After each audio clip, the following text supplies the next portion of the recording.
nice moves. Excellent. So for people that have never seen this lovely face before, this is Miss Sarah Chan. Now this is your lovely bike. My winter bike, You yeah. are quite the avid biker. When did you first fall in love with biking? I think when I was a kid, but I didn't know it at the time because that's just what you do when you're a kid. And then when I started biking with kids, I started towing them too. So all I needed was the right bike. To do the job. Yeah, to do the You've got job. the cutest helmet. It's got some thermal action there, and you've got these lovely, really thick mitts and your lovely mucklucks. Now, I fell in love with you through your blog, Oh, but thanks. now getting to meet you, you're too adorable, and you're very approachable. You've now been kind of called by some people the new First Lady of I know, it's so Edmonton. strange. Does that feel weird? Like your husband's obviously Don Iveson, the mayor. Does it feel any different? It's a really great compliment. In fact, I think most of the time people notice he's very tall. So if you haven't seen Don in real life, he's like 6'4", he's up here. So people generally don't notice me if I'm with him. So they're really excited about Mayor Iveson and are very eager to please him. And oftentimes I actually get left behind as the small person in the background. But that's okay. You know, I've got my own thing going on, and it's just a really exciting time for the city. And I think, you know, with this year's snowfall and the budget that just passed, and I think even the council meeting they had last week, I mean, it's really democracy in action. And I think a lot of the new councillors are really distinguishing themselves too. So Donna, I know, is really excited about the council, and I think everyone's working really hard. And I just think there's an optimism in the city that is just really exciting. Too cool. Okay, well now we're going to head inside with this lovely lady. We're going to check out the Strathcona Market. You? Thank you.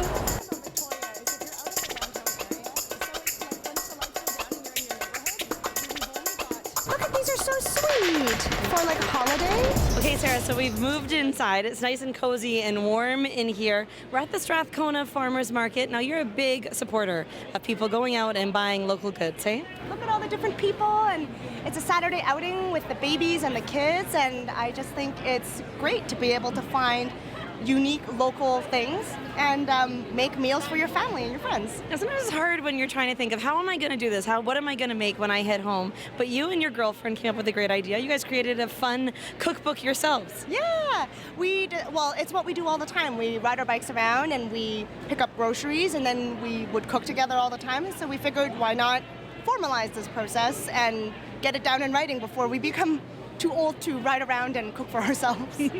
So what's the cookbook called? Velo Fair. Thank you.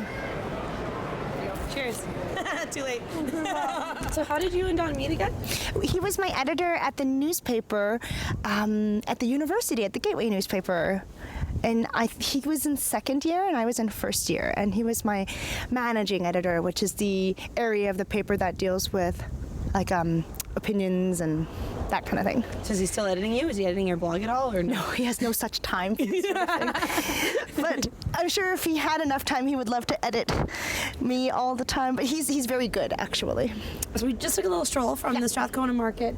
We're here now, right now, at the Armory. What does this double as now? It's the youth emergency shelter.